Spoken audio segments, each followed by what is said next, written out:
गीता सार अध्याय 5 कर्म संन्यास योग, जिसका अर्थ कर्म का त्याग और योग भी होता है। इस अध्याय में अर्जुन फिर से भगवान श्री कृष्ण से कर्म और संन्यास के बीच अंतर को समझने का प्रयास करता है। अर्जुन को फिर से दुविधा होती है कि क्या उसे अपने कर्म से पीछे हटकर संन्यास लेना चाहिए या फिर अपने कर्म को करते रहना चाहिए। भगवान श्री कृष्ण अर्जुन को कर्म संन्यास और कर्म योग के बीच का अंतर समझाते हैं और बताते हैं कि किस प्रकार बिना कर्म से भागे और कर्म करते हुए भी मुक्ति प्राप्त की जा सकती है। इस अध्याय का मूल संदेश है कि कर्म त्याग से ज़्यादा महत्वपूर्ण है निष्काम कर्म, वो कर्म जहाँ फल की इच्छा ना हो।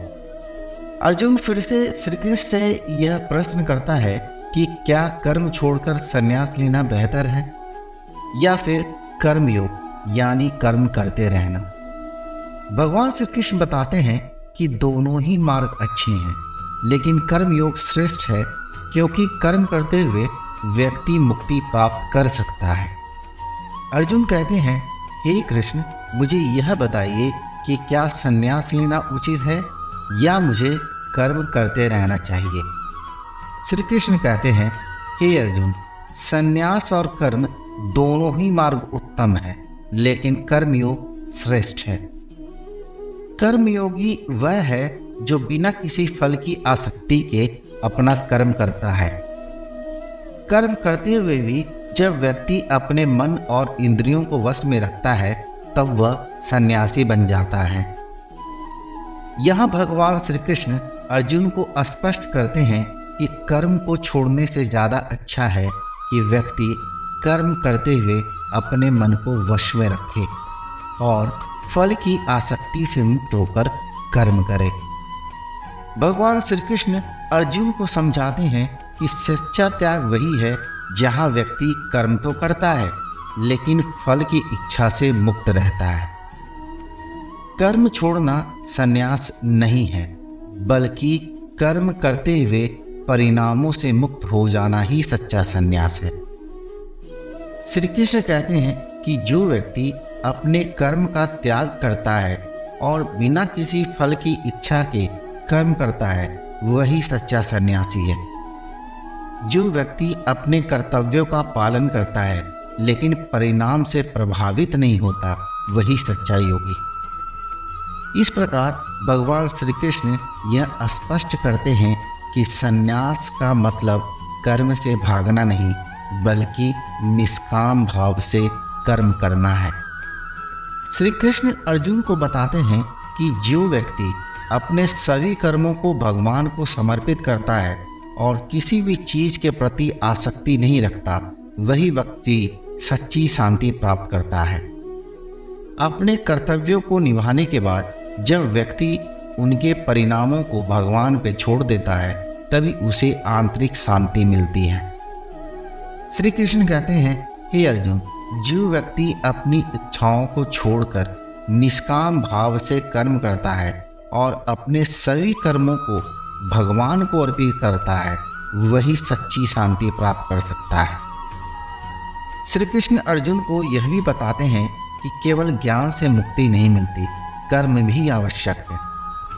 ज्ञान और कर्म के बीच संतुलन होना चाहिए। जब व्यक्ति ज्ञान के साथ कर्म करता है तो उसे संसार के बंधनों से मुक्ति मिलती है।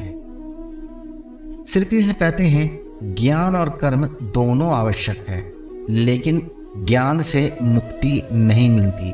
कर्म भी उतना ही महत्वपूर्ण है। जो व्यक्ति ज्ञान के साथ कर्म करता है वही सच्चा योगी है। भगवान श्री कृष्ण अर्जुन को यह भी बताते हैं कि सच्चा योगी वही है जो अपने मन और इंद्रियों को नियंत्रित करता है। जब व्यक्ति अपने इंद्रियों को वश में कर लेता है तो वह संसार के बंधनों से मुक्त हो जाता है। श्री कृष्ण कहते हैं कि जो व्यक्ति अपने मन और इंद्रियों को नियंत्रित करता है वही सच्चा योगी है। इंद्रियों का नियंत्रण ही आत्मा की मुक्ति का मार्ग है। एक बार एक राजा ने अपने राज्य में 2 विद्वानों को आमंत्रित किया। एक विद्वान ने कहा कि ज्ञान ही मुक्ति का एकमात्र मार्ग है, जबकि दूसरे विद्वान ने कहा कि कर्म ही सर्वोच्च है। राजा ने दोनों को एक चुनौती दी। उन्हें एक बगीचे में काम करना था। पहले विद्वान ने कहा कि वह बगीचे में काम नहीं करेगा क्योंकि उसे केवल ज्ञान की आवश्यकता है, जबकि दूसरे विद्वान ने अपने ज्ञान का प्रयोग करते हुए बगीचे में काम किया और उसे सुंदर बना दिया। राजा ने देखा कि ज्ञान के साथ कर्म करने वाला विद्वान ही सही था, क्योंकि उसने न केवल अपने ज्ञान को बढ़ाया बल्कि उसका सही उपयोग भी किया। यह कहानी भी हमें यह सिखाती है कि ज्ञान और कर्म दोनों का संतुलन आवश्यक है। केवल ज्ञान से मुक्ति नहीं मिलती, कर्म भी उतना ही महत्वपूर्ण है। अर्जुन कहते हैं, हे कृष्ण, क्या मुझे कर्म करना चाहिए या संन्यास लेना चाहिए? कर्म संन्यास योग हमें यह सिखाता है कि कर्म और संन्यास के बीच संतुलन बनाकर कैसे मोक्ष प्राप्त किया जा सकता है। भगवान श्री कृष्ण ने अर्जुन को यह समझाया कि निष्काम कर्म ही सच्चा संन्यास है। संन्यास का मतलब कर्म को त्यागना नहीं, बल्कि फल की आसक्ति से मुक्त होकर कर्म करना ही सही मार्ग है। इस अध्याय का मुख्य संदेश है कि व्यक्ति को अपने कर्म को भगवान को समर्पित करना चाहिए और उसके फल की चिंता नहीं करनी चाहिए। यही सच्चा योग है और इसी से जीवन में शांति और मोक्ष प्राप्त किया जा सकता है। अध्याय 5 कर्म संन्यास योग समाप्त।